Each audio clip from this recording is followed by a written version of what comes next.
What's the difference between a vitamin and a hormone? I don't know. You can't make a vitamin. There we go. All right. All right. How you doing? All right. Ladies and gentlemen, boys and girls, my name is Frank. I'm Cody. And today we're going to be going over a book like Dexter's. Dexter's Psychopathy. Yes. It's I describe it to other people as it's just like teenage Dexter. With a twist.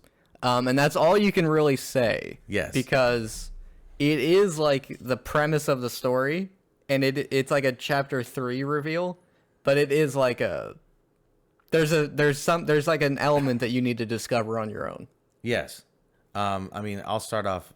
I wasn't really expecting a lot out of this. Not because I didn't like it or anything. I just never read it or heard it. But man, it was surprising to me how good it was. Yeah, I was there were 2 books that were coming up, and I was surprised that this was the one you liked more. Yeah. But I did end up finishing the whole series of this, and it always like manages to like impress me with how like where the story goes, how like characters will act, and how like dark it can get. Yeah, and it made me want to listen to more of the books. Yeah, and you know it does good if you're interested in seeing. Like when you told me there were sequels, I'm like, well, really? I mean, because I got excited because I mean I liked the book. Yeah, there's like 4, 5, maybe I think 6. Wow.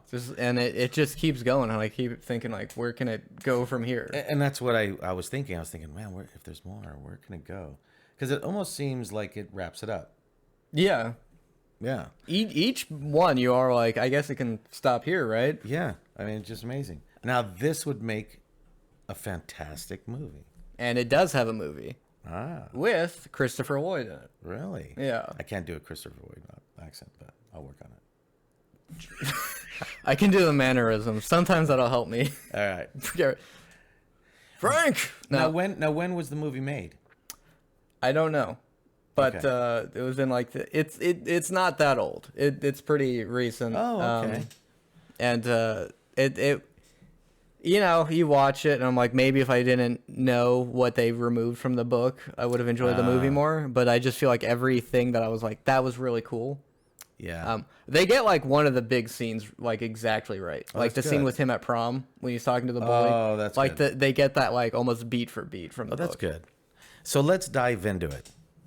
I don't know if you say dive because it's in the snow, but let's just put our snowshoes on. That's right, and walk through this. Oh, okay. Yeah. Yeah, all right, we're getting it. All right, so this book, it is a teenage male, and Yes. his name is John Wayne Cleaver. right. Now it starts off where you could tell he actually works with his mom in a mortuary in this small town, and so even at a young age he was helping his mom in the mortuary. Doing things of that nature, and you think, well, that's kind of weird, right? And it starts to reveal some interesting quirks that he has. Yeah, this is one of the quirkier protagonists in a Yes. book. In school, he writes a report on, I think, John Wayne Gacy. Yeah. Um, You're supposed to write on like influential, like historical, yeah. influential people in history. And he is obsessed with serial killers, which was kind of interesting because I was just like, I've never heard a book or read a book that has this kind of character, right? Because the title of it, right? I'm like, oh, okay. So now we're gonna go through this this whole process, and I'm already kind of knowing how it's gonna go. I was so kind of flipped on that. Yeah, and this I like the protagonist because it is like, I mean, when I was a teenager, you know, they're like, do a report. I was like, well, you know, I wrote this one on these serial killers, and then you know, I used to burn things a lot. I have a series of rules I have for interacting with people that I have to follow, and you know, I'm always like, don't do this, don't do this. So I thought this was like anyone can relate to this guy. So was this a mirror image of yourself, or what? I was like, wow, that's not good. Yeah, that's not good, dude. Like, dang, he got therapy, I guess. So. That's not good. Well, I mean, I don't know if you experienced this, but like when I was in school, people were like, did you see Dexter, Cody? You're so like that guy. And I was like, that's not good. And I watch him like, they're right. Oh, jeez. Well, and I think I feel like there's something off with me, and I feel like a lot of like stories that are about like sociopaths, they're never really sociopaths because usually they're like, oh, I do care, but Yeah. it is like the way they're like, oh, I need to do this to fit in, and I need to follow these rules. I'm like, yeah, that's what everyone does. Yeah, but I think everyone does that to an extent, and I think everyone does that until they find a spot. Then when they find a spot, because in the end, everyone's part of a group. You're not an individual. Everyone says, well, yeah, I dress this way because the rich kids or the popular kids are this way. But all you're doing is joining another group. It's the same thing. You're just a smaller group. So the sociopath in this one, the only group he has is like one friend. Correct. And that's a true sociopath. See, you have more friends. Yes. Which is, every That's a now and then good I'm like, thing. that is weird that I have a lot of friends. But that's a good thing. Because if you were a true sociopath, you wouldn't. So it's so that I couldn't be because I have a lot of friends. Right. Which is, his logic is I need to have at least one friend, otherwise people will start getting suspicious of me. That's right. I mean, And no one will be suspicious of me. I kind of worried originally about the, plastic bags in the back of your trunk, but we'll go over that another day. I cleaned stuff. I like, I'm supposed to just have, I'm supposed to have to drive home to get garbage bags all the time. Yeah. Oh, yeah.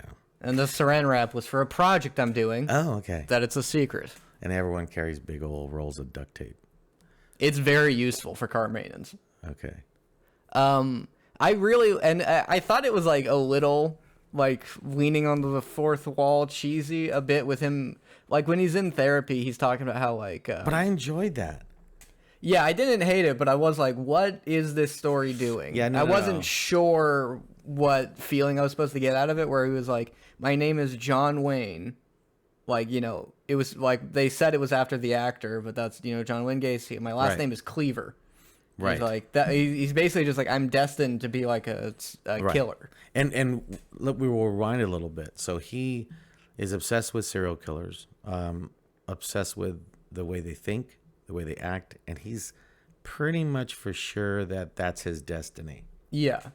And so he's created walls and things to make sure that he doesn't become one. So it's like an inner battle between him and wanting to kill people. I thought that was fascinating. And yeah, because I haven't seen this before, but it is like, it's not, he doesn't just say like, oh, I really want to kill people, and then it's just like, ooh. But he is just like, he'll casually mention that he's like stalked that person. Yeah. And he thinks about chopping them up into bits. Yeah. And he doesn't have like, the same teenage urges, but he does like, oh, that girl's pretty, I would like to chop her into bits. Yeah. And he'll do things where when he really is upset with you and basically wants to kill you, he'll give you a compliment. That's part of his. It's interesting the rules that he came up with. I mean, I really dug it.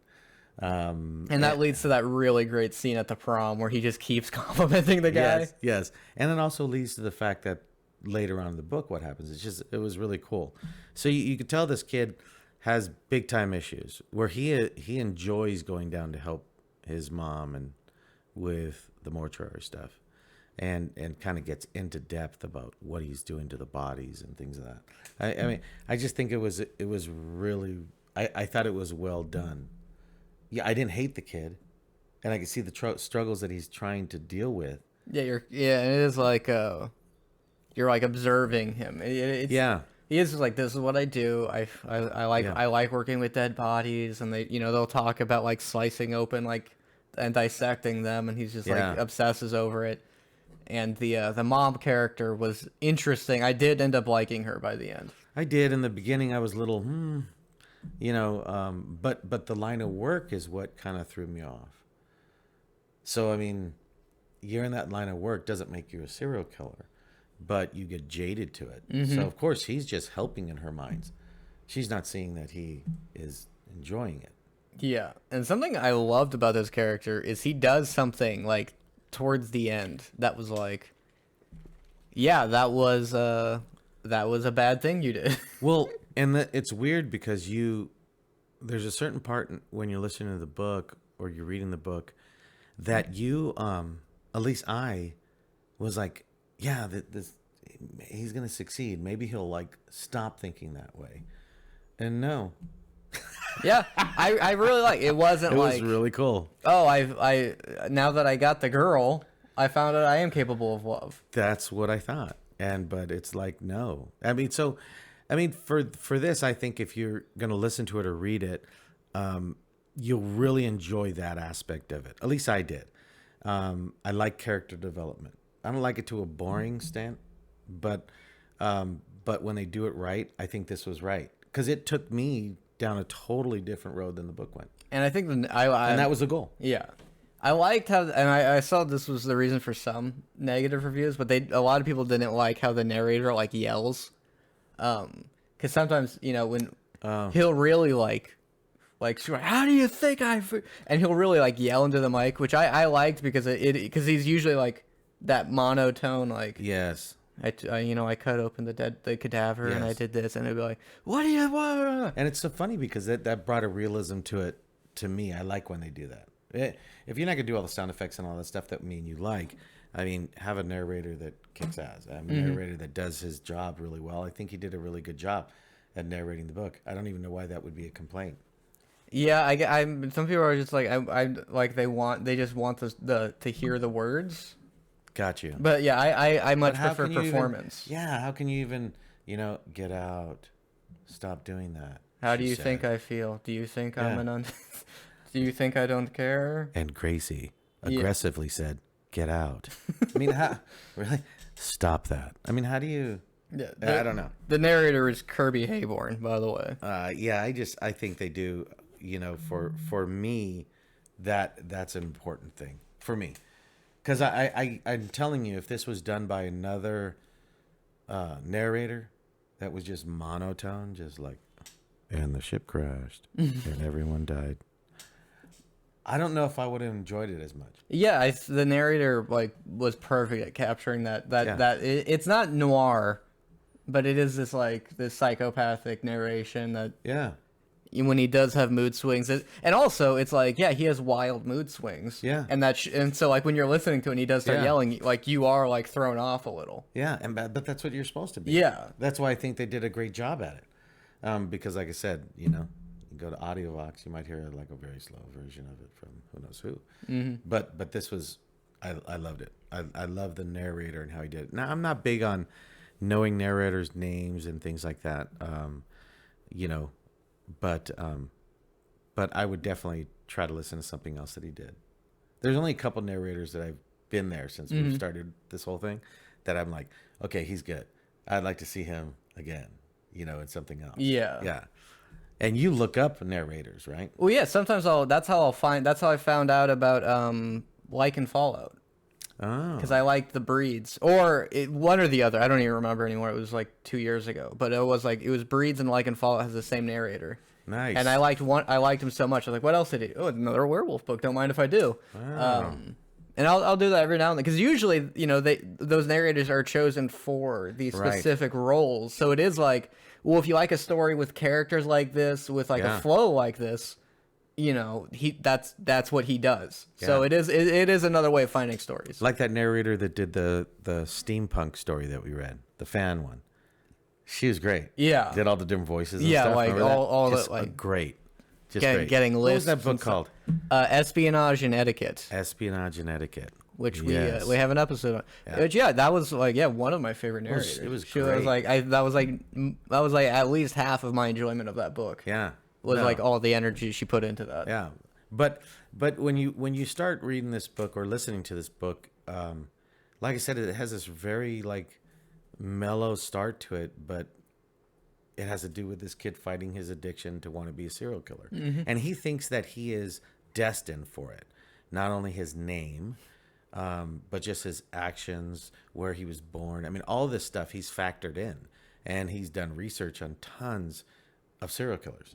Yeah, and the thing of like all serial killers have like three things, and he's like, I have all of them. He's like, I'm a bedwetter, which I Yeah. thought was interesting. Is they don't give him like the cool, they don't just give him cool sociopath stuff. I agree. They mention like, yeah, he wets his bed, I agree. he does all this, which that 3 points of being a serial killer, Yeah. that's been like debunked, but like at the time it was written and in universe it hasn't, so like it's not an issue, right? Because like, well, a therapist would have been told that that's also true. And what's cool is it's so natural in the book. It's so natural that he mentions that, and then later in the book, which isn't too far, where he sneaks into the house, or whatever, gets back in the house, and tells his mom that he had an accident, and you just kind of buy it, because the first thing I thought was, oh yeah, he said that he wets the bed, does different things like that. So once they lay down the easy groundwork, it's not like a book that constantly will go back and have to remind you. Mm-hmm. They say it the first time, and then all of a sudden something will happen in the book that you'll reference it to. If you're paying attention, you'll be like, oh, okay. I mean, I like that. Something else I like is because he calls himself a sociopath. Yes. I don't think like there are times where it's like, like what I get is like he's traumatized, and like he doesn't know how to handle his emotions, and that's more of what he is. And I thought of that too. Because there was a scene where he's like, oh, I don't, like something happened on like a Christmas event that was just like a sad thing for a kid to go through. He's like, oh, I don't care, and he goes and he does all this stuff, but it's like, well, that seems more of him like refusing to acknowledge his like emotions. And I totally thought of that, because I thought, oh, maybe he's not at all. Yeah. Because in this part, he has a pretty traumatic thing, which I'd wet the bed after that. Mm-hmm. And that's why, yeah. I mean, we all wet the bed sometimes. Yeah, it just happens. Yeah. Too much soda, too much drinking. Too much. Next thing you know, you wake up, oh my gosh, I was dreaming of a waterfall.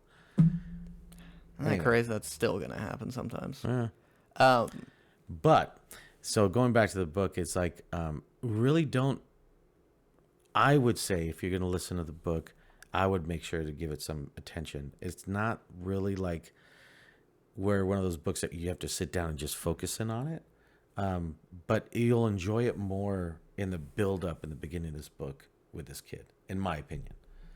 Because it really builds into this loner kid that thinks he's a serial killer, that likes to work in the mortuary, and even compares his liking to be in the mortuary and embalming people and doing all that versus the mom and the sisters, just they work there. Mm-hmm.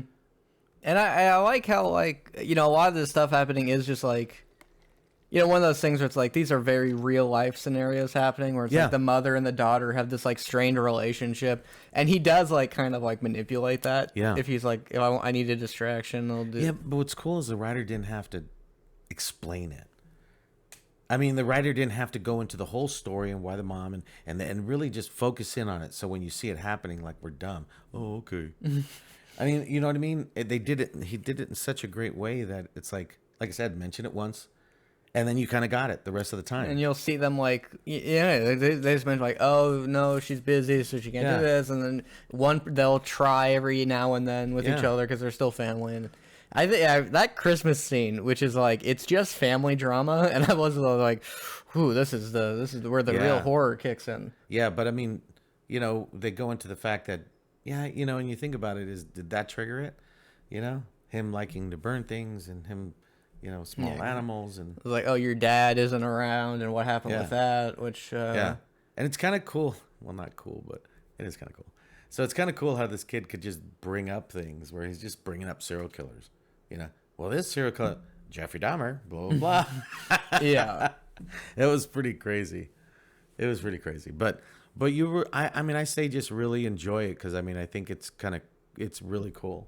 And how the book progresses from that and utilizes this character that is flawed in most of the time you get characters that are flawed like me and you, right?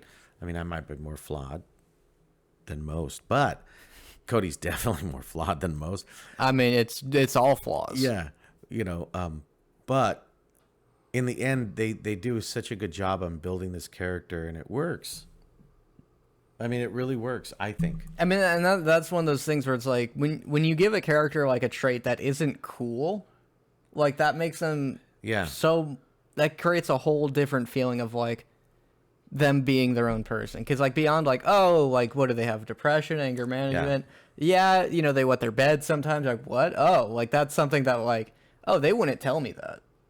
You know. Right. And well, the thing is though, most books that I read that have that standard, you know, protagonistic. What do you call it? Protagonist? Yeah, it's the protagonist. I just say main guy in the book, but that guy, The dude. the dude, in most books, they just constantly will throw it in your face on the problems that he has, but also like throwing these other things that to make you think that, oh, he's just not loved, or oh, he's just no, this kid is flawed. Yeah, like he goes to therapy and it's not to cure it. Yeah, It's to help him like work through it. right. And the I love the psychiatrist, loved it, because he was just so.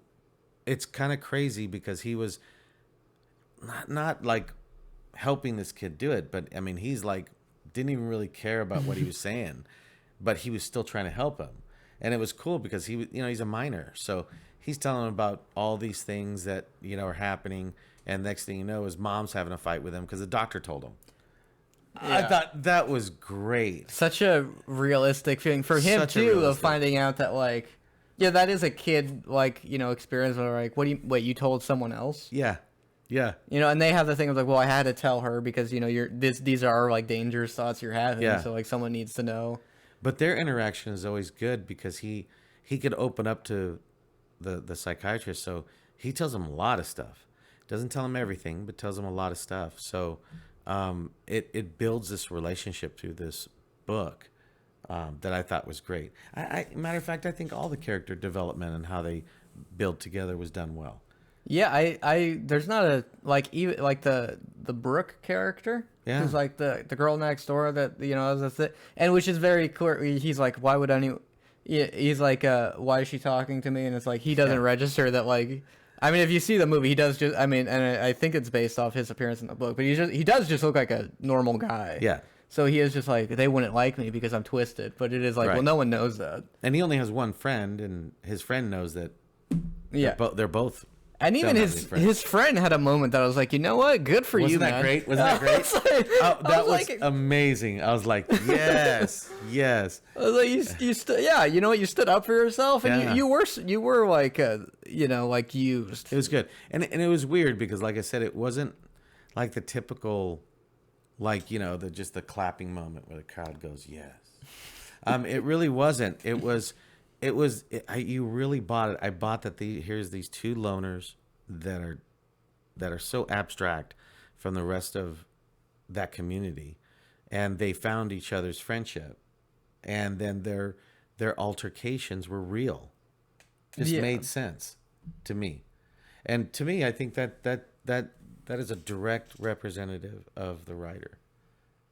You couldn't have written that book the way you did unless you knew you were going to write it that way. How so? Meaning the fact that just the way that the character development was, just the way that they interacted with each other, it wasn't like, it didn't feel like some books feel like they're making it up as they go along. Some books they're just, by the end of the book, characters acting totally different than the first of the book, and you're like, dude, I don't know if they would have done that. Yeah, And then they say, well, it's just the character growing. No, BS. because also growth doesn't happen like Right. that fast. Right. And I think that, a lot of, and I don't know, I could be wrong, but I think a lot of thought went into this book for the writer. Because all the characters, even the old man, I mean, just his interaction with the kids and that was the cool like side characters like the Yeah. old couple that he does like housework for. yeah. Like they just talk sometimes. Like especially like the ending conversations that happen were like so Yep. like emotional. Like Yeah, everyone felt like a full person. Yes. Yes. So I mean I really enjoy books that they do that. Doesn't matter if they're short, long, if I'm intrigued into a character. I mean, even like Dungeon Carl. It's great. Why? Because I mean the characters are developed. Yeah, it's a comedic book, but I like listening about him. And the cat. And that character, both of those characters will always do things that I'm like, I forget that they do stuff like this because like I keep thinking they're like standard fantasy protagonists. Yeah. But then I'm, every now and then in Dungeon Crawler Carl, he'll do a thing that's like, oh, I forgot you were capable of doing violence like that. Yeah. God damn it, Donut. And we also did that too, so you can go back and look at that. So yeah, the repertoire of things we're gonna reference is gonna keep growing here.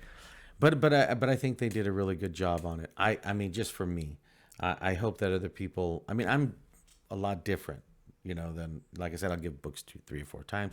I don't know about the next one, but you don't anything longer than 40 hours. You don't have to. Yeah, so I'll give things chances because I think that the work that the writer did for it, and the work that the editors did, and the work that the voice actors did, deserves a little bit more of my time if I'm not getting it. So for me, a book that comes across just great right off the bat, because I wasn't. Oh, you didn't need to re-listen to this one. No, it was great.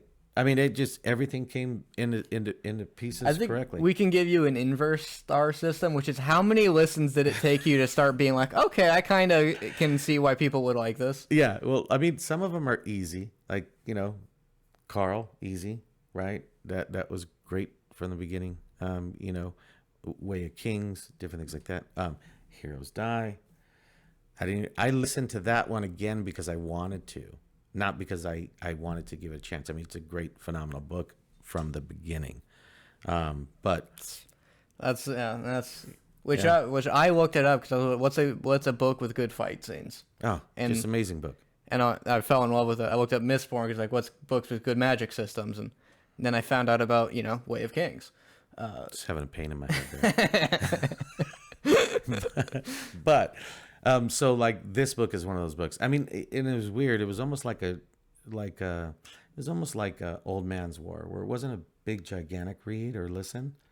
It was just a cool just listen to it. And yeah, and that's like with Old Man's War, I don't like it that much. I love the interesting points it brings up and the interesting like interactions it has. I love the potential of that book.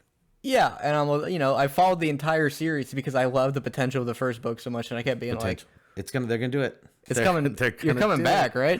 They're gonna do it. But I tell people in Old Man's War, like, okay, so there's this one alien race that they show. I'm like, really, that's the highlight of the book for me. And then most of the time when I'm telling people about Old Man's War, I said, it's not a crazy read. You could do work and stuff, but I would read it or listen to it just for those cool things, those potential things.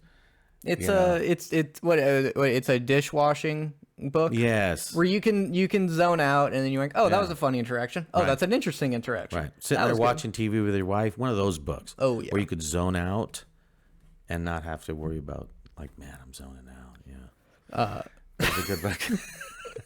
Yeah, this is another cozy. And when I first read it, it was like in the fall. And it was like listening to this while driving while it's raining. I'm like, this is a wow. That's it. And the story takes place in winter. Yeah, it takes place in winter, and like I said, you really, it's weird. You liking the kid, but then you're like, man, this kid is just a loaded barrel. Man, this kid's gonna do something.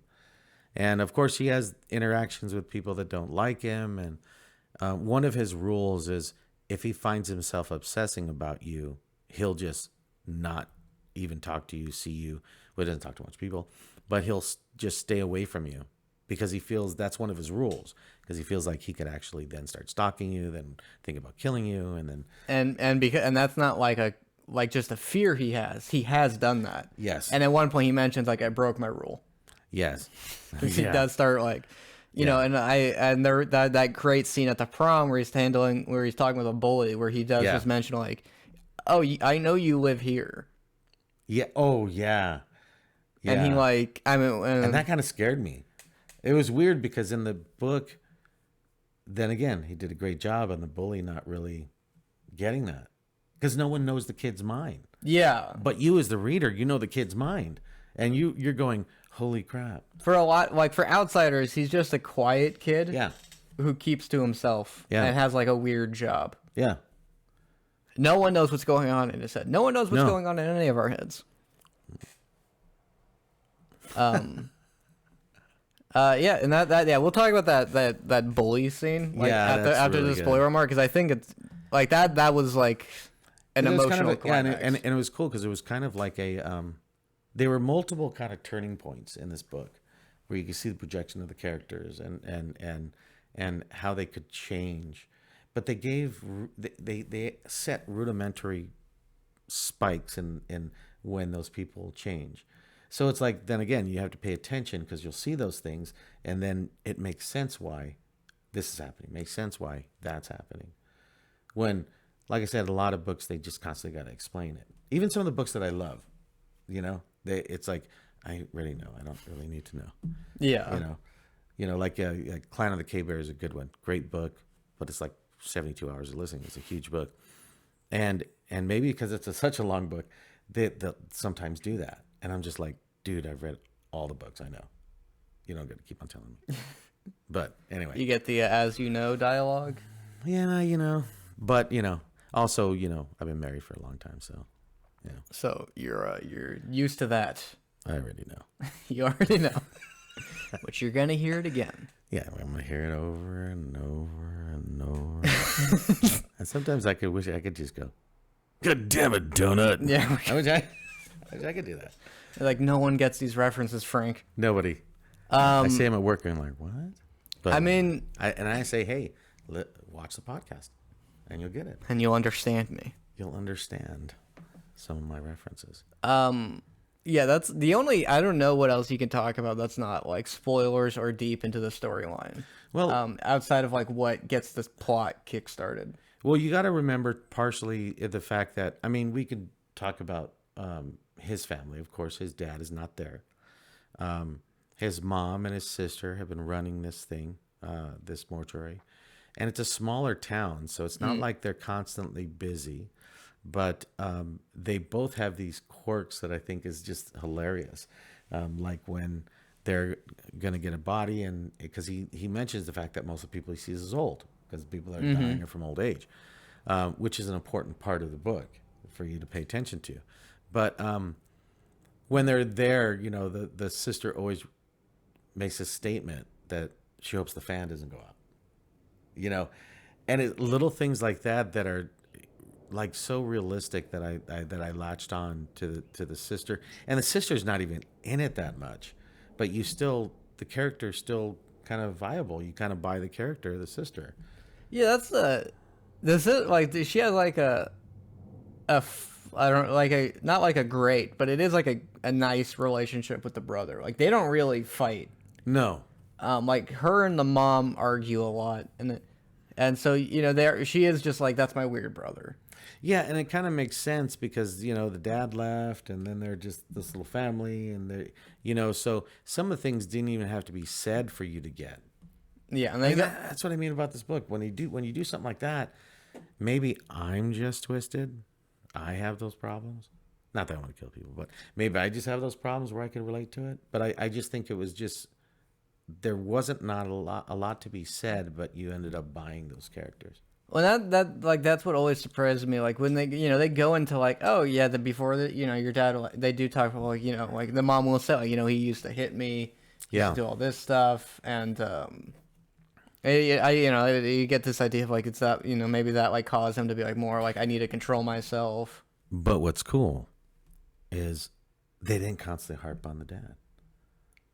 Which when a lot of books would, they do flashbacks, they do reasons. They'd why. reveal that the father was like this thing. Yeah, the father, who knows what. They didn't, and I love that. I love that because I mean, it's like showing the origin of Spider-Man. Everyone's seen it. You don't got to make another movie about it. And then for Civil War, they didn't do it, and I thought that was the most refreshing thing in the world. Everyone knows how Spider-Man became Spider-Man. Don't need to see it again. It's something that can be summarized in a sentence. Yeah. Yeah, and he did. He goes, yeah, about 3 months ago I got bit by a spider. That's all you need to say. And I think that this book did it really well. And I understand why people do it. I understand the writers and why they do it. I mean, sometimes you're dealing with people that might not get it. But anyway, so we move forward. As we all must do. Yes. Also, I thought like a funny quirk was that the mom is like, you can't work on female dead bodies.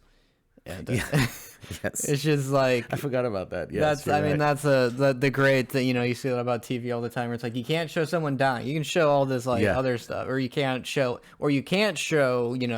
body parts, but you can show those body parts being blown up. Yes. So it's like the interchange of sexuality and violence is always interesting. That is true. Now, what's funny is, could you imagine the same lady that did the voiceover for the one steampunk one doing this book? Dude, his mom would probably have a Scottish accent. That would be hilarious.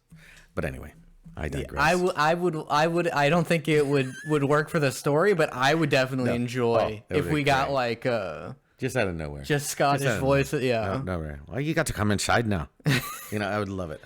Which, by the way, I think the actor who played Aunt May in the new Spider-Man, I think she would works. Like in my head, that was kind of what the mom in this is like. Yeah, it's kind of the opposite. Instead of her son secretly being a superhero. Yeah. He's a deeply troubled teenager who will threaten violence every now and then. And what's the crazy thing is, she knows it because she talks to the psychiatrist. So she knows, and she really worries for him. And it comes across in the book. She really worries about her son and his tendencies and where it could lead. And she's kind of caught in the middle, and as a parent not knowing what to do. I really like that, because they do get into arguments, and she will punish him and stuff, but then she's kind of afraid. Yeah, she's afraid of what he'll do. It's very clear that she thinks this is what's going to be best for the situation. Yeah. And she's in over her head with how to deal with something like this. And when you have a kid that basically is resigned that he's going to be this way, that there's nothing that you could do. He's done all of his research. I'm going to be a serial killer someday. Mm-hmm. But then he's fighting himself against it. So it's just really good. I mean, how long is the hours in that? It wasn't that long. It was 8 hours, right? Something it's like the good old 8-hour book where you can finish it one shift of work if you're doing a 9 to 5. Yeah. 2 days casually listening to it. Yeah, let's do it on the weekend, stuff like that. If you live in the snow, I don't know, I'd give it a shot, because it's pretty good. So when do you think we should move on to the spoiler? Well, I think that's it. I mean, the only thing is that the thing that where it goes is people start showing up dead more than they usually do. Yes. People who are no longer, it's not just dying of old age anymore. Correct. And that. So can we move on to that now? So that's. So if you don't want to hear any spoilers. Yeah, so just know that it's about this sociopathic teenager. Yes. With all these emotional stuff, but they might be, they start investigating this thing going on. Right. Because they're so familiar with serial killers, and they work directly with dead bodies. Right. And there's a murder that happens. Yes, which is this is a small town. This never happens. Right. Which I have a little tidbit about. It could go before the spoiler mark, but this will be for people who want to you're fumbling with your phones to turn off before we get to this point. There's a city called California City, and which is not indicative of California. It's 50 miles north of here or whatever. It's a 5-hour drive, much more than 50 miles. But they're voting to get rid of police, and at one point a body just was just in the middle of a park, and it was just yeah, no, we will keep them. Yeah, but it's I was dang, imagine if they voted out having police and the dead body shows up. They're that's a great setup for that is. A more twisted. It's that Dead Zone. Yeah, I don't know where that is. It's up in the United States somewhere. It's probably in Maine or something. It's by Stephen King, right? Yeah, where it's a strip of land that isn't really owned by anybody, and there's no, I don't know if there's no laws. I don't know how it works, but you can kill someone there. Oh, yeah. Plan your vacations accordingly. And now it's time to start going into the spoiler marks. Spoilers, warning. So yeah, it's a chapter 3 reveal, and we should talk about dead bodies first. Yes. So they find a dead body, and of course he's obsessed with, dead body. It's exciting to our main character. And they find this dead body, and right next to him is his intestines piled in a pile, which to him, automatically, he's dissecting, psychoanalyzing the serial killer. And I love his like mantra for like when he's thinking about stuff like this, which is like, what did they do that they didn't have to do? Yes. And that's like, if you're trying to profile a serial killer, that's what you have to think about. Yeah. Is like, what are they doing? Because there's going to be a reason for it. Like there's always a reason that they do stuff like this. Yeah, and he'll be talking and referencing other serial killers. Oh, Bundy talked to his dog, or vice versa. Yeah. And it's so interesting how he's trying to work this out, but he's getting off at it at the same time. I mean, he's really digging the fact that he wants to get back to the mortuary so he can help dissect and fix this stranger guy that they found for burial.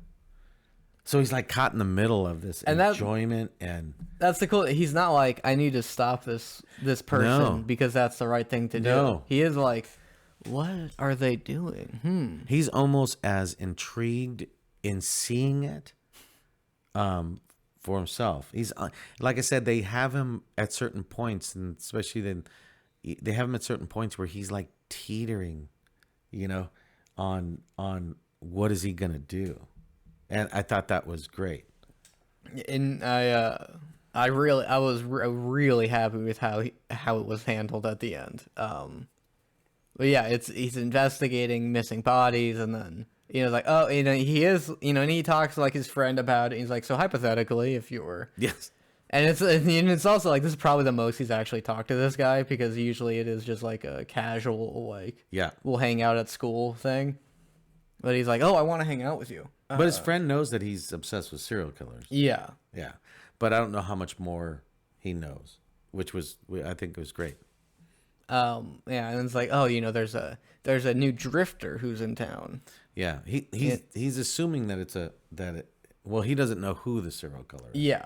So he's like, based off this, and that's the cool thing. 'Cause I know like podcasts about serial killers are very popular. Very popular. And this is borderline a podcast about, because it basically, if a podcaster was like investigating, but kind of what they were supposed to do with the last Dexter season, but then they. And if you're into those podcasts about crimes and stuff, just watch this show. We commit crimes all the time. Mm-hmm. Crimes against hilarity. Actually, that's really good. Is that good? That's really good. Because we're trying to get funnier for you guys. Yeah. Working on it. And that's something I like, because he sees that drifter. Like he's like, oh, he's asking that guy for help. That's a classic thing. That's what Ted Bundy did. Yes. And so like, and that is the really cool thing, because I'm like, because then when I listen to these books, I'll usually tell someone like, oh, did you know this? And I'm like, yeah. And you start thinking about it, and I started thinking, dude, yeah. I mean, yeah, we got a lot of book left, but they found the guy. What's going to happen, dude? They find this dude. Because he's kind of like doing his own investigation work. And he finds the drifter. And you're like, okay, makes sense, right? Because that's what he thought. He did all the mental serial killer breakdown. I love that, like, the drifter brings like an old man. He's like, asks the old man for help. He's like, oh, you gonna go fishing? Can I come? Like, all this stuff. Yeah. And that's his neighbor, but he isn't like, I need to warn him. He's like, no. Let me see what happens. As a matter of fact, he's not. Yeah. And yeah, his neighbor, that's, as long as, I think they don't really go into the time frame that he's been there, but till later. But he knows the neighbor, knows his wife, and he'll do odd jobs for them to help them with their house. Typical, because he doesn't have any friends. So, of course he is, and I won't even call him friends. I don't know, but it's just, he's just kind to the neighbor. And like, I think it's like when he gets into fights with his mom, he'll just like, I need to do like physical labor to get out the anger. So like, I'll help scoop their yard out or something. Yeah. So his neighbor sees the wanderer guy, and he's tracking him down with a bike. And his neighbor says, hey, you got a place to stay, blah, blah, blah. I'm going to go ice fishing. Why don't you come along? And the kid's like, oh my gosh, that's the guy, you know. And so he's like, don't get in the car. And he ends up getting in the car with the old guy, and they drive out to the lake. And he does have a battle in his mind where it's like, Yes. should I do something? Should I not? I want to see what happens. So Yeah, it was really weird. Well, not weird, but just makes sense with the character. Yeah, he was just it was a detach from standard caring about people. Sociopath. yeah, it wasn't. He wasn't like I need to save him. It was like I do want to see if my theory is true or not. Yeah, just totally disconnected. So he takes him to the lake, and the kid gets there, and he hides his bike in the snow, and he's behind these trees. Are we ready? And now for the big spoiler, because you see the drifter pulls out this like rusty knife, Right? And he's like, oh my god, he's gonna do it. And at that point, you're like, oh my gosh, he's the dude. That's the serial killer that's been dude. loose. And then this is when you find out what the story is really about. Yeah. Because what does the old man do? Well, at that point, the old man's hands turn into these like claws, and he has these giant sharp teeth, and he knows that this guy has a knife and doesn't really care, and he ends up killing this guy. Yeah, he, like jams his claws whole claw into his body, Yeah. and like rips open his chest and like Yes. grabs lungs out and just shoves them into his body. Yeah, his body absorbs them just absorbs them into his body, and then the other lungs come out and turn to like this nasty ash thing. Now, that part totally took me off guard. I had no idea that was going to happen. I thought for sure it was going to end up being the kid. I did. I was like, oh, the kid He's gonna has gone off the eventually deep end. give into it. He's gone off the deep end. He's already killed someone, doesn't even remember killing him. I swore. I was like, that. I wasn't expecting this to take this whole alien route. I swear to you. And so that part just Yeah, because I heard, which I was like, that sucks. So I was like, I heard like, oh yeah, there's like a supernatural reveal, and I forgot it.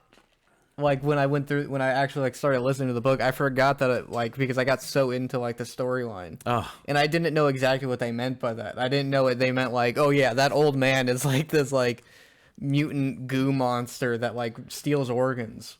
Yeah, and one thing we didn't say in the beginning of it was, the first body that was found, one of his kidney was missing. Yeah, just one. So, the kid sees his neighbor turn into this crazy monster thing, kill this guy, take out his lungs, and stick them into him. Now, they do kind of hint at and explain that the old man is coughing and has issues. So at that point, I mean, for me, I got it. I'm like, oh, he took his lungs. He took the other guy's kidney. So I'm like, okay, this guy's absorbing body parts.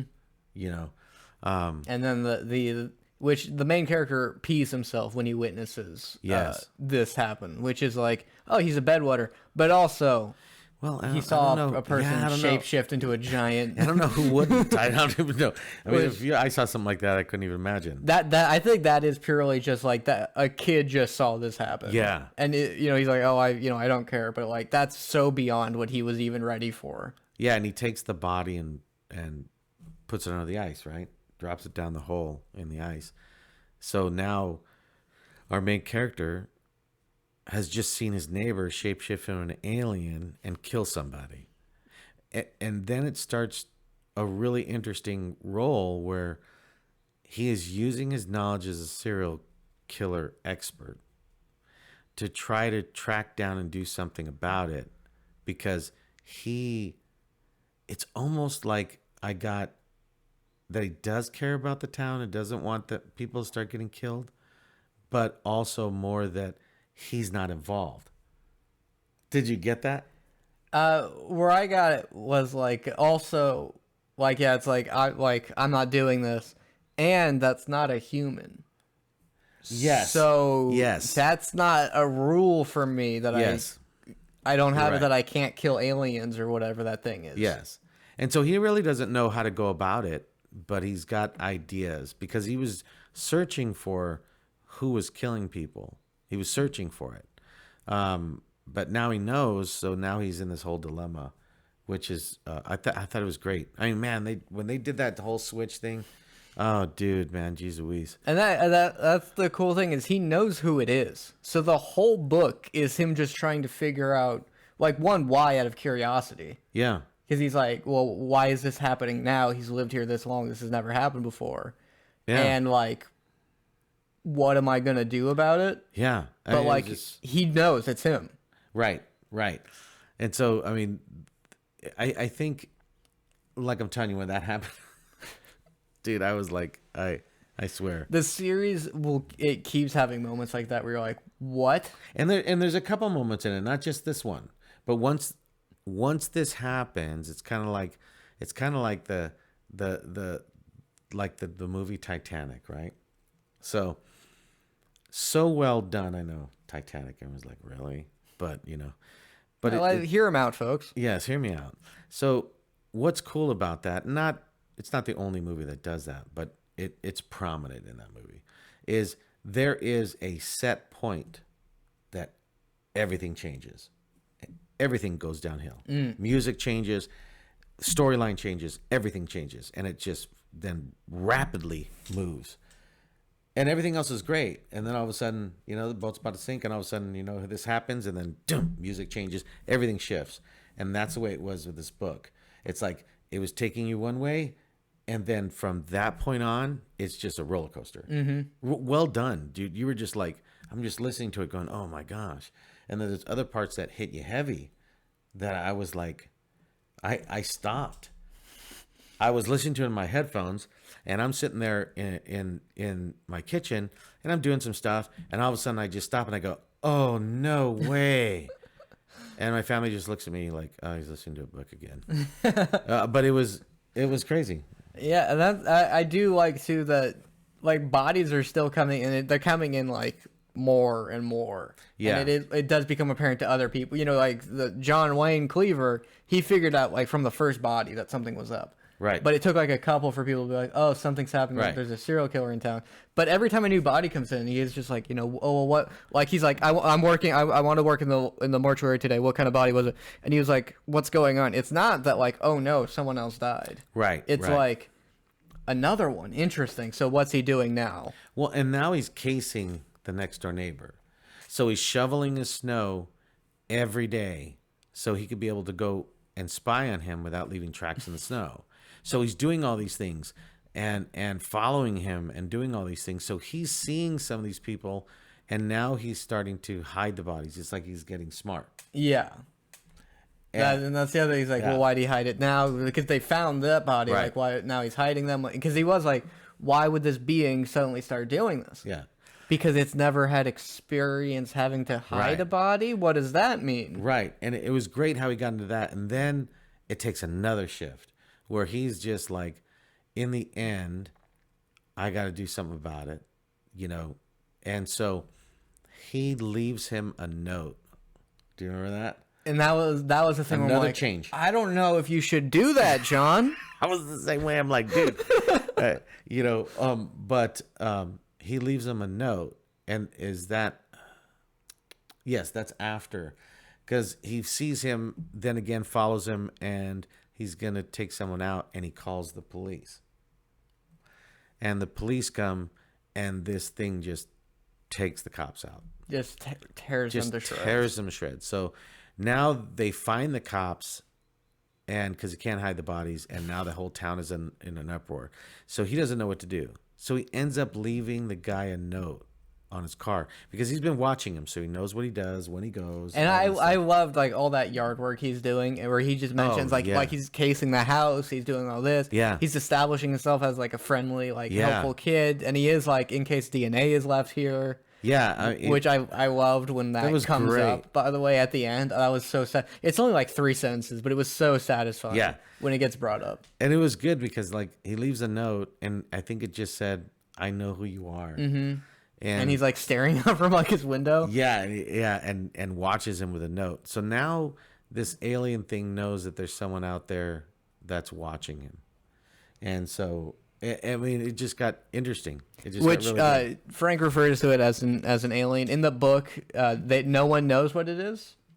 Oh, Like well, that's true. Yeah, so It never makes a reference to an alien. Yeah, it never makes a reference to a werewolf. It's alien. like, is it a demon? Is Yeah. it an alien? He called it a demon. Yeah, I like. That's why I'm like, for me, it doesn't make it. But just so like you could, it could be an alien. It could be a demon. It's just Could be a Moreno Valley hooker. could be my ex-wife. She ripped your heart out.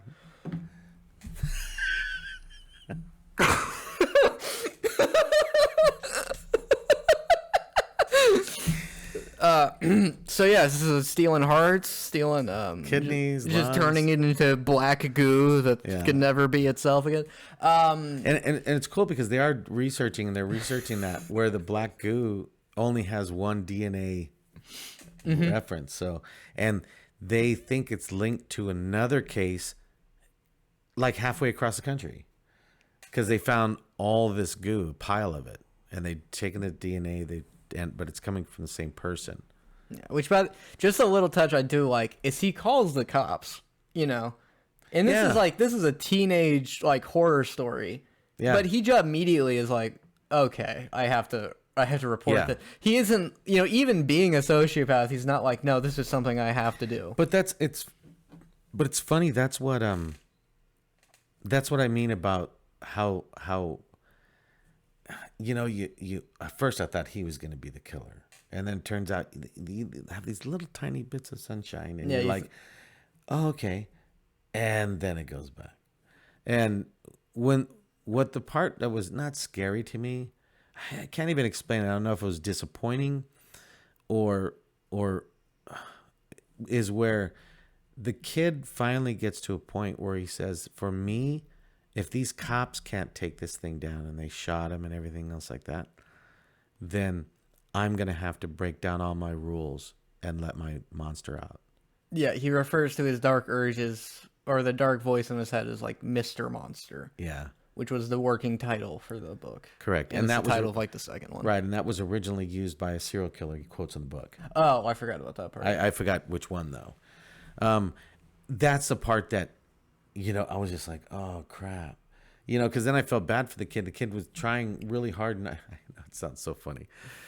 I'm trying really hard not to kill people. Mm-hmm. Right? And you're like, but he's trying really hard. You kind of like are with him. And then for him to go, yeah, for me to do what I got to do, I got to break down all the walls that I've tried to build for years. Because I need to do all the stalking. I need to do all this. And the way that he's able to weaken the monster was such an emotionally intense, because it was just like, this is worst case scenario for him. Yeah. And he just barely managed to not do it. Because you are like, okay, that's enough. That's enough. Yeah. And then, the psychiatrist friend that I love, the character, he sees the shift in him. And he's like, okay, and he's worried about him and tells his mom. And his mom, another realistic fight, but instead of having to do with, playing video games, it was a morgue. But the shrink tells him, the mom, that maybe him not working will be a good thing.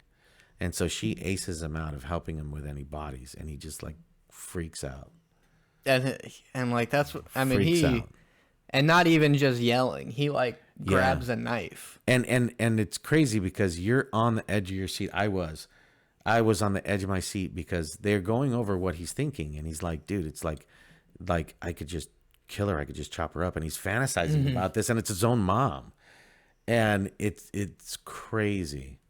That's a crazy part of the book, because I thought, it was gonna go bad. Yeah, and when more and more people are dying too, the mom's like, how are you feeling? And that's when he gets this like, how do you think I feel? You think I don't know like these things you whisper about me? You think I don't know like what people think that I am, and like how I like you think I want to like have these thoughts and like all that stuff. And that's the hard part, because I mean, that's where you like root for the kid, and then it's like I said, we're not even done with the spoilers yet, but I mean, I can't tell you enough that it's a good book to read Yeah, I or think listen to. this is like a multi-stage spoilers because it is like Yeah. the premise is its own spoiler, and then where the story goes is another Yes. spoiler because it's Because I mean, if you wanted to be cheap, you could just end it in the first part of it, and then just do a chase in the end, and blah blah blah. But like stabbed him. right, but they're still going into the emotional aspects, but not so in depth where you're bored. But for me, it made me care more about it. It made me care when he started talking about breaking down his rules and his laws. And in the beginning, they're going into it, so you're like, "Oh crap, dude! He's talking about following around people, and that's one of his walls. He's always thinking about killing people, but that's one of his rules. And now he's gonna let them all go." Which when he left that note that says like I know what you are, and like they just mentioned like he like looks around. And he rushes back in, and then like later on, when like that scene that was like that's not sociopathy, you just don't know how to process emotions. Where like he gets like a birthday card from like his dad, and it says like happy 12th birthday, and he's like 17, and he just like gets up and leaves, and then he calls the old man. Like I think I don't even know if they mentioned he disguised his voice, but like he just calls him. He's like, "It's me. Like, I'm the guy who left you the note." And they have like that whole talk. Yeah. Yeah, because he actually talks to him, and he knows that he's taking body parts. He doesn't know really why. He's thinking that he's just replacing his old body parts with new ones. But he hasn't figured it out. And it's cool. The book, they go through it. They did a great job at it. But they never explain what he is. Yeah, and like when they're talking, he's like, "Does it hurt when you do it?" Yeah, and the old man monster like kind of like, yeah, like they do start getting this like weird relationship where it's like you are the only person that knows this about me. Yeah. So like he talks about it, but it was almost, but and then that leads to like another. Yeah, but that's what I mean. It was almost a relief for him to talk to somebody, and you got that out of it. You got that. This guy's been hiding this for who knows how long, and it's a relief for him to be able to talking to someone about it. Like he gets his arm ripped off. The kid sees his arm ripped off, and he grabs an arm from one of the cops and puts it on, and it grows into him. And then the old arm just dissolves into, like once it's cut from the DNA aspect of it, then it'll dissolve into this black goo. Yeah, just really good, really good. And I loved where they're having that talk, and then and then the guy is being like very revealing with information, which is the classic. Whenever it's pulled off, it's always brilliant. Where he's just like, "Wait, what's that noise?" And the old man's like, "Oh, I'm leaving so that my wife can't hear this conversation. I'm stepping out of the house." He's like, "I hear a turn signal." He's driving. And then he realizes that he's looking for him, and he's like, it's the middle of night in the winter. Right, and there's only 2 payphones that he's using that he knows in the whole town. So he quickly has a moment of like, oh, no. And that was pretty exciting. I saw that in my movie mind. I could picture that. That would have been a cool scene. Yeah, just that, like... Yeah. There's 2 payphones in the town. Like where based off where he lives, I need to and how like and then like how he gets out of it, which is like he's like the door's locked. I have no way to get in. He's gonna see me if I'm out at winter. Who else would be out at this hour? Yeah, and then he's like because he jumps out his window to get out. Because after the big fight with his mom, he goes into his room, locks his door, and then jumps out the window to go call this guy. So now he's coming back to the house. It's locked, and there's no way to get into his window. So, like, he then presents himself as just the old man's next door helpful kid who's like, I got into a fight with my mom. Can I stay over at your place? Yeah, which I don't know takes what to some do. balls, dude. You know that this thing is crazy, and you're asking to stay there. And that's where it gets interesting because the old man monster is like does care about that kid, and he does. So it is like. He was like, I was getting ready to kill its stalker, and then it was like, oh well, I can't let. And so like also, if he wasn't as helpful, the old man probably wouldn't have fallen for that. And the old man is warning his mom and him to stay off the streets because it's dangerous. Because he knows not just him, but he's thinking that there's someone that knows what he is and what's happening. And he doesn't like, and it's like, oh, what's this guy afraid of? Yeah. So yeah. like, why would he be afraid of like a person? Oh, it was great. Is there what's going on with that angle? It was great. So he convinces the old man he wants to stay, tells him exactly what happened. He jumped out the window. So what does the old man do? The old man says, I got a ladder in the shed. And they put up a ladder and get him back into his room. And it's tough because, like I said, you care for the old man, even though he's like this freaking. And that's the fun dynamic is this demon alien monster. It has real emotions, and the human main character, like, actively is like, oh, I don't care about anyone. Yeah, and I was picturing the guy from the dad from Ben 10.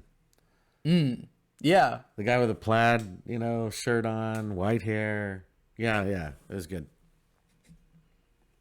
And then it also deals with like just usual teenage, which is the interesting part because it's also like, also we are going to prom.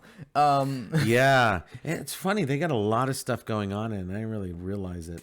And the story takes place over like several months. Yeah. Which is the little thing that bugged me in the movie is that didn't come across as clearly. Gotcha. Because like, in the book, it's like, oh yeah, he's been helping them out casually doing chores for months to establish like all this stuff. That's like true. he's like, oh, do you need help doing car work? It's like, oh, like now I can put like a little tracker in the car trunk. It's not just like he did it once, which I feel like that's how it felt in the movie.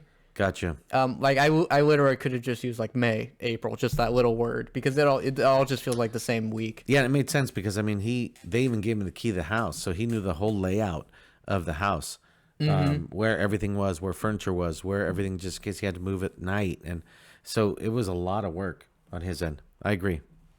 I didn't see the movie though. Yeah, and then the prom scene where he like, Brooke, his neighbors, like, we're going to prom together, all this stuff. Yeah. And then that his bully like keeps like harassing him, and he's like, "You look nice." Yeah, and it's so funny because I chuckled because they go over that in the beginning of the book. That's one of his rules, that if he wants to hurt you and feels that tension, he'll just start giving compliments to you. So like you as the audience, he's like, "That was very funny. You're very charismatic," and like he like just keeps saying compliments, which like the boy's like, "What do you do? What is this?" Yeah. And eventually he like just has that whole speech where he explains to him like, I'm a not registered soci, whatever the term for that. I'm a sociopath, and I have a rule that every time I want to kill or hurt someone, I give them a compliment. And you look very nice today. It was just like it was great. And I totally forgot about that part. Yeah, like because you as the audience knows, and then you get to have another character like hear about it after being given all these compliments in a row. Oh, it was good. Something I love about the movie is they had Halloween happen, or no, like he was just given like a ski mask, like as like a Christmas gift or something, and it's like a panda thing, and it's like the idea like that's his like anti-hero persona like mask is like this like panda thing that he like wears.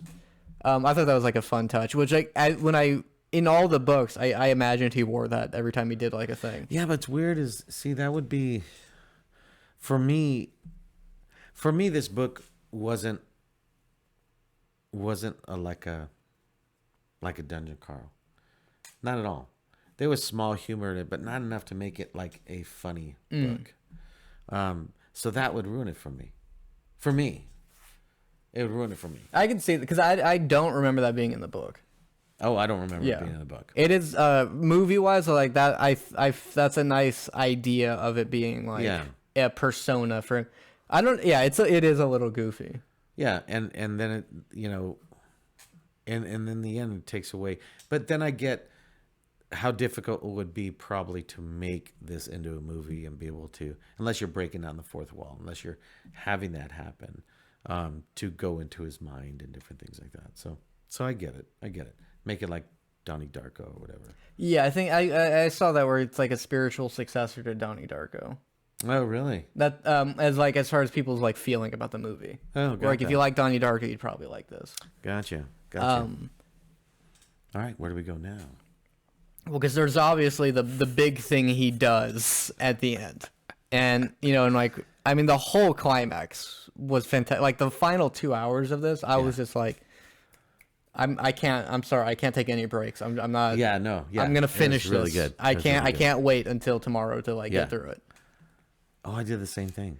Yeah, because I mean, he's just investigating, and he calls like the demon every now and then, and they talk. And there was the scene where like another person dies, and like the old man is there, like helping people like mourn, and Yeah, they end up. It was for the police. The police people died, and everyone knew these people, so they're putting out flowers and everything like that, and here comes the grandpa guy, and you're like going, dude, this is the guy that killed him, because in the scene where he almost killed him, I mean, he was also involved, and so this thing gets shot, and he thinks it's dead, and it's not.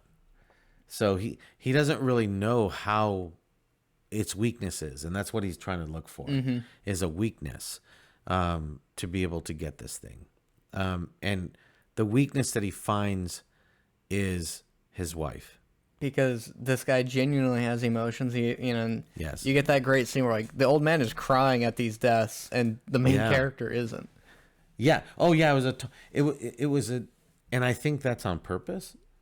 I mean, that's what I mean about Like, like brilliance, but that was the cool thing about how he wrote it. Yeah, the foil of a genuinely emotional and caring Yes. villain, and an Yes. uncaring hero. Exactly. It's It's exactly. It was yin and yang. It was so cool to see, because here's this thing that's ripping things out, and he's doing it because he loves his wife. Because in the end, we're already in spoilers. yeah. So in the end, he loves his wife, and his body is breaking down. So he has to kill people to take their body parts to keep on going. Because he doesn't want his wife to be alone. Right. But the body parts, of course, don't last that long. So he's constantly having to kill people. He could just take over a whole body, but then it's not him anymore.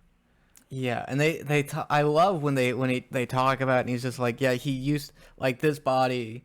You belong to this guy who went missing those years ago, and like the maker's like, oh, like that's where they found all that goo and all that stuff Yeah. that was like on the reports, and like he used to just do that. He used to always just like jump into different bodies. Yeah, never cared about it.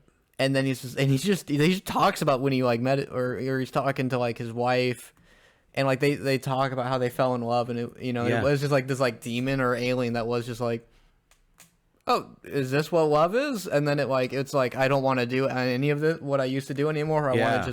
I want to live this life. And what was cool was the contrast between that too.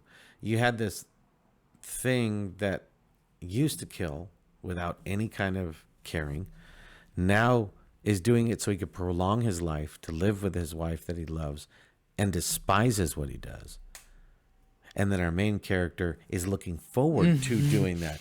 That's what I mean. That was just brilliant, because the more that this kid is trying to track this down and knows who he is and trying to find his weakness, the more he is losing control.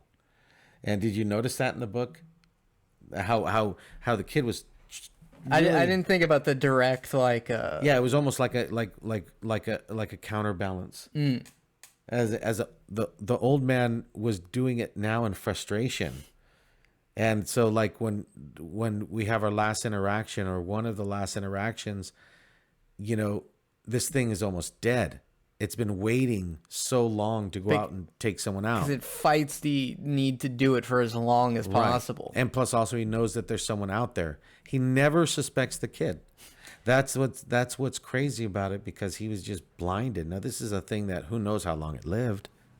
The knows how monster long was it's- blinded by love, and Yeah. that's its weakness. Yeah, like all of us. Blinded by love. Were we talking about something? Okay. So what's cool, it's almost like a counterbalance. And what's cool now is if you go and read it, I think you'll get more out of it now than even me talking about it. Because like I said, you'll start to see this shift where the kid is starting to go to the precipice of losing control and becoming this serial killer, and the killer is trying to go the other opposite way. and it's Yeah, just really cool. yeah, it's like this creature. It is like operating as like just one more, and I'll be good. Because it's just like I just need to live longer than my wife does. Yeah, That's its concern. Like that's it's its like concern. after that, like this can stop. Yeah, and this could stop as in not me jumping into a body. This could stop with me totally. I'll just let myself go. Yeah.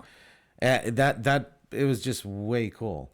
And so the kid almost is causing some of the direct actions in the end of the book by him letting him know that he's tracking him down, for him to be there when the cops are there and all that stuff. So he knows that there's someone out there. So he's prolonging going out and to kill people to get organs, which then makes him on the brink of death. So, And then that becomes a thing where it's like, I need him to be like, once I get him right at the brink, then I could kill this thing. Right. Or that's how I'll kill it. I'll just starve it. and he knows that the weakness to use is his wife. So that, I mean, then again, like I said, then the end of the book is just insane, where he goes and gets stuff to kidnap the wife. And I mean, yeah, that was a, I love. Well, yeah, we're definitely gonna. The only other thing before we can get to there is just how like he almost got the thing to starve, but then like that managed to find a trucker, in which he is like he gets like he can see like the dot on the GPS. Yeah, he put a GPS on the car, so he can be like, oh no, why is he stopped? Did he die? And then like his friend's dad was a trucker who was just on his way home. Yeah, that was tough. And that's and then they get into that. Like after that, then he reveals to him like, I do all these things to fit in. I'm friends with you, so people don't think I'm weird. And that's when his friend is like, "What? Yeah, you hang out with me just to fit?" And he's just like, "Get out!" And I was that like, was great. Yeah, good for that guy. He That was didn't. great. He wasn't just like, "Oh, okay, we'll do it again." Yeah, but also like John, is like, "No, I need you right now." yeah, and like I said, it's cool through all their interactions. I think is really good, and him and the girlfriend. We didn't get too much into that. Well, I don't know if I call it a girlfriend, but she has a crush on him, and he has an obsession with her. Yeah, and meanwhile he's breaking down all of his rules, and so finally, we end up in the big, finale part of it, and he just kind of like lets that thing take control. And that was kind of scary. Because he sneaks into, like, he's like, okay, the guy left, he's looking for something to eat. His plan is I need him to like go out, and then I need him to have to come back, so he'll be in that weak state. Right.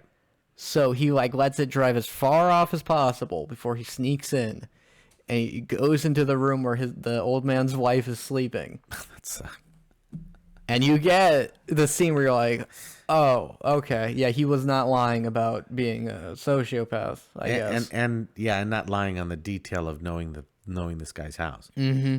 Because he then so he grabs the telephone, house phones. They still had them back then, and he bashes the wife's head once, and then again. And then again, and he mentions that like in the movies this only takes one try to knock him out, which in the movie version it did, which I don't know if that was like a callback to that or that's strange. Yeah. So he like bashes that woman's head in and takes pictures of her. Yeah, and he's gonna send it to the dude, but he kind of is enjoying it. Mm-hmm. I mean, that's the crazy part of this book, because you're like. You want to vote for this kid and give him, and then other times you're like, dude, no, dude. This was definitely a no dude scenario. Yeah, and it's weird because he kind of knows it, right? And so he ends up coming back, and he's like, okay, it's too soon. I think I got him, and blah blah blah. And when he goes outside, he finds this was the oh no moment for me. He finds that the person that he found was his shrink. Because his shrink, he had called his shrink when he was like in the monster mode. And the psychiatrist is like, "Where you at? I'll find you." And blah Yeah, blah. he's like, I went off the deep end. It's too late for me. What have I Yeah, done? after your grandma. Because he sent all the pictures to the guy, Yeah. and it's like, okay, that's gonna take like a couple minutes for all the pictures to get. And he like does it in a very creepy way, where like like get closer and closer and closer until he takes pictures while she's sleeping. Then after bashing her That's head right. in, That's right. and he's like, he does it in a way to psychologically mess with the guy the most. But also because he enjoyed it. Yeah, and he's like, I need to call my doctor because I'm gonna kill this person, and the doctor's like, don't go anywhere, I'm coming, and Yeah. the old man monster comes in, and he's like, he barely manages to escape the house, and he sees his doctors in like the back seat of the car. Yeah. Because he sees him pull up and he's like, oh my gosh, okay, I go to check. There's a body in there. And goes, that was where, like I said, I went, oh my ass work, because I wasn't expecting that. Because I like that character. I really liked that character and how they developed him, and it was great. And that guy got out and like was driving in the middle of like winter looking for this looking kid, for making this sure kid. he was gonna be okay, and that's why he died. And it's like, Yeah. and it is like, oh no, well the demon's able to regenerate off that. But then he's like, Right. but no, he hasn't gotten to him yet. Right. He hasn't gotten to the guy yet. And so. then you hear, it's like you hear like a scream coming from the old man's room when he sees his wife. Yeah. But he's like kind of weakened. So, and of course, this was the only part of the book that I didn't like. It went straight up typical movie, was the mom coming up. So he's fighting this thing in the middle of the street, and then the mom comes out and starts yelling and then runs towards him and this crazy monster looking thing. I thought, I did like that the mom, and that was like a little touch I liked, where like he noticed, when they get like cornered, because he's like, put it on the thing. It's like, we need to drain it of its blood, and like the mom puts like her hand in front of him when the monster's attacking. Oh, that's right. And he has this little moment where he's just like She's still being protective. John Rio's like, oh, she like does love me, and like, Yeah. I also like that it's not hard for her to believe that this is like a supernatural creature. yeah, but She is just like, But come to think about it, though, I mean, how would, I know it's hard to imagine, but I don't think society now with all of us and video games and all the things that we do, I don't think we would be that out of our mind if we saw that. Not like it would be 20 years ago. But I think if a kid or one of us saw something like that, yes, it would be scarier than shit. Yes, it would be very, very unnerving. But I don't think we would take it. And a great example is you show any young person that is from 23 on, or 23 and younger, The Exorcist, and it's ridiculous. how so? Because it doesn't attach that much fear like it did when we were kids. It's kind of cheesy because you got Evil Dead, you got all these remakes that are so more graphic, and also our link to any kind of religion is a lot wider. So it's just really not that scary. And so that makes me think if we were ever in a zombie takeover, or I think it would be kind of accepted. Well, yeah, I think the only hard part would be for anyone to just be like, oh, this is real. Okay. Like I think that would just be like, you see like pranks about that every now and then. I am like, I'm interested in those because it does. I would like to see like them, like, we're going to make the most realistic looking monster. We'll give someone a fake gun and we'll just see how they react to it. It is just like, so many times if someone like sees like a monster, it's like, oh, it's like an alpha, they do run, and it is just like, the prank is that they believed it. Yeah. But I mean, I don't think that they would rush in to save anybody. Unless it was their kid. Oh, no? I think it depends on the degree, honestly. And I think it depends on you have that normal, relationship with your kids. You do. But like I said, we are adapted to so many different things now. Now this is going to turn into like a serious part of them. But we're into so many adapted things nowadays, and so subtracted away from family, that the majority of people that have family, and I talk about it all the time, off air, is that the majority of your friends now are your family. Most weddings that you have, they don't allow kids anymore. So the only time you're seeing your cousins or your families is not anymore at barbecues, not anymore at weddings. It's only at funerals. And the majority of the people you hang out with are friends, not family. So it's making that whole detachment. It's not like the old days. So is it that hard to believe? Well, I mean, I would, yeah, I mean, for other, yeah, because I'm like, well, I wouldn't jump in to help. I was just assuming other people would. No, well, like I'm saying, I don't know. I think there are a lot of people that would, but we're talking about a circumstance if they saw like this crazy beast with long claws and everything. But I don't know. I look at our society now and where we're at now, and I think that we would deal with things totally different. I think like a zombie, thing people would accept now. I really do. I don't think you'd have too many people going, "Oh my gosh." The first thing they're going to say is the government said it was going to happen.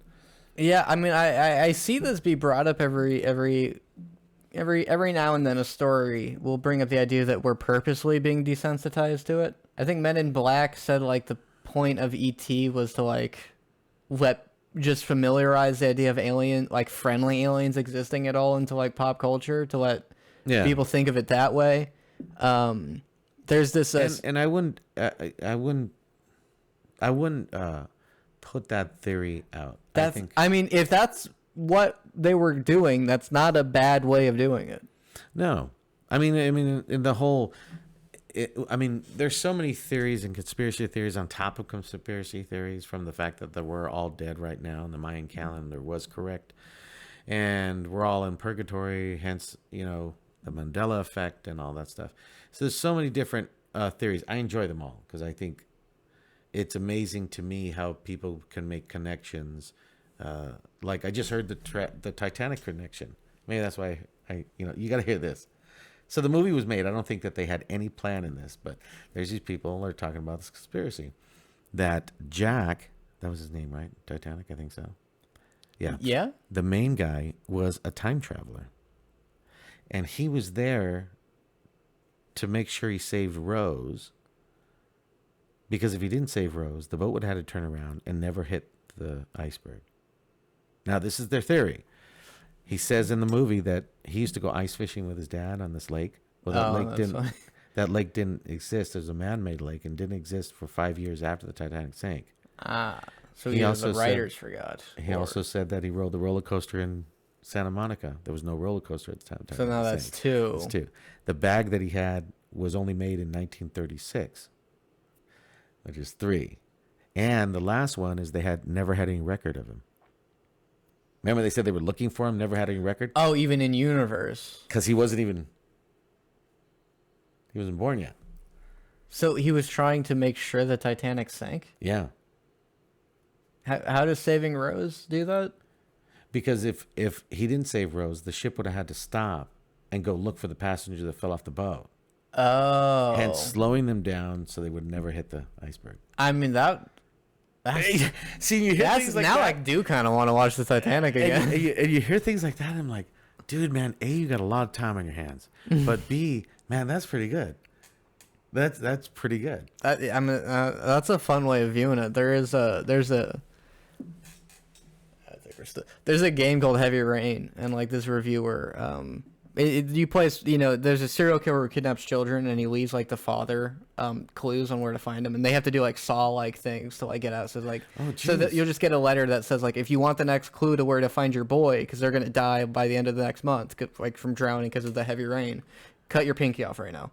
What the? So like in the game, you have to like do that, or you can say no, because like there's four other characters. Like there's a reporter, and then there's a private eye who's been hired by families, and then there's like an FBI detective. But everything's like very noir. But the FBI detective has like VR goggles and like a glove, and people are like, and like the theory is like he's from the future trying to stop this serial killer, because he has to take these this like pill every now and then, and he'll get like a nosebleed.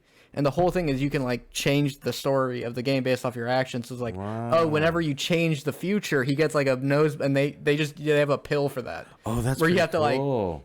And I played that game just viewing it from that theory, and it's so much more fun. Oh wow, because But- you know it's like the dad can very easily die, so. Wow. So it is like, oh yeah, they sent this guy to like, it's just Yeah, this it's like pretty 3D crazy. glove that does all this stuff, and Yeah.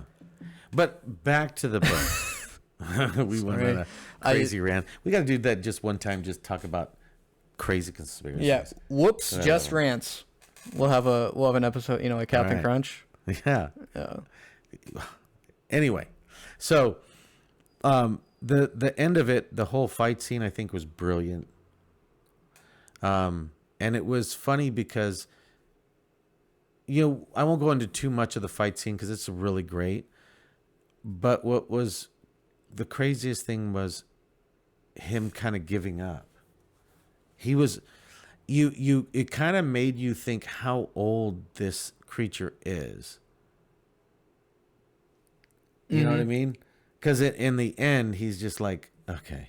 Yeah, it's a very resignated. Very just like, okay, I'm done. Just don't let the others know about her. Yeah, he just cared because he didn't want his wife to know what he was. Yeah. It was just really good. That part was sad to me. And here's this thing that was killing people. Yeah, and it's not like we beat the monster. You know, it is No. just like And whatever this thing was. It's Yeah, it just. I mean, for me, it was a really good book. Yeah, and I love the epilogue where it's just like the police investigate and they're like, you know, we found traces of this guy's of John's like DNA like around the house, and the grandmother's just like, who's like in the hospital bandaged, and she's like, Yeah. well, he helped us do housework. Well, we found fingerprints on your was your great. car. That was great. Well, he helped us do car work. Yeah. We found footprint traces. Well, he would do yard work for, and just how like all like that month of establishing that ended up paying off in that like just a couple of sentences. And it's funny because it doesn't really go into was he doing that on purpose, but it ended up working out. I mean, it was just cool. They kind of left that open ended. Well, was he doing it on purpose? Did he know? Obviously, he knew serial killers, so he knew a lot about that. So it was just really good. I mean, overall, I think it was. I'm not saying one of the best books. I just enjoyed the writer, the narrator, and just how he juggled so many of those topics inside this book. I hope he does it with the rest. I mean, the rest of the books are kind of the same. Yeah, the story keeps ramping up, and you're Yes. like, you know, was this a unique creature? Where's John gonna go from here? Yeah. Because now he has killed something, and yeah, I can't, you know, I this isn't something I would rank. You know, I went through all 6, but I am just like, I think it's just fun. I wouldn't rank it either. yeah, I would, you know, I enjoyed the whole series. I didn't really have any issues with it. That's cool. It keeps keeping this emotional, like grounded stuff happening. That's cool. In this world that gets more and more expansion on it. That never feels like. I mean, at a certain point, I could see someone being like, "Oh, why'd it go in this direction?" But I was like, "That's so cool." Hey, I didn't even, like I said, when you listen to it. I mean, you got all the spoilers now, but I couldn't even tell you what I was like when he turned. It just floored me. Yeah. And I haven't been that caught off guard in a book in a long time. Usually, in every book, there will be a moment where you're like, "Oh, wow!" Especially with a character who you'll meet and characters who you've already met, and you see what happens to them as the stories go on. And it was like, this is one of the most tragic things. Yeah, but it's almost like on some other books, it's almost like so cookie cut and ready set up that even when you're kind of shocked, then you're automatically pleaded in 2 seconds going, oh yeah, it makes sense. This, no. Yeah. I mean, this you're just like, I was thinking about it for I think almost 2 hours after because I'd stopped the book and I'm just like, dude, I so didn't expect that. I mean, It's a unique story. Yeah. And it I loved it. I found this shirt and I was I know that's cool. See, I just have my Skull IPA shirt on. Oh. Oh. That's actually one of my alcohol brands in my artwork. Oh. Check me out. Frank W. Preen, Instagram. and I'm on Instagram. I don't post stuff. It's just someone just sent me a meme. I have no context for it. Their account is private. They're just like, this is what you'd look like as a girl. I was like, yeah, it is. It's just a TikTok, and it was just a person who looked like me, but it was a girl. I was like, all right, yeah, you got me.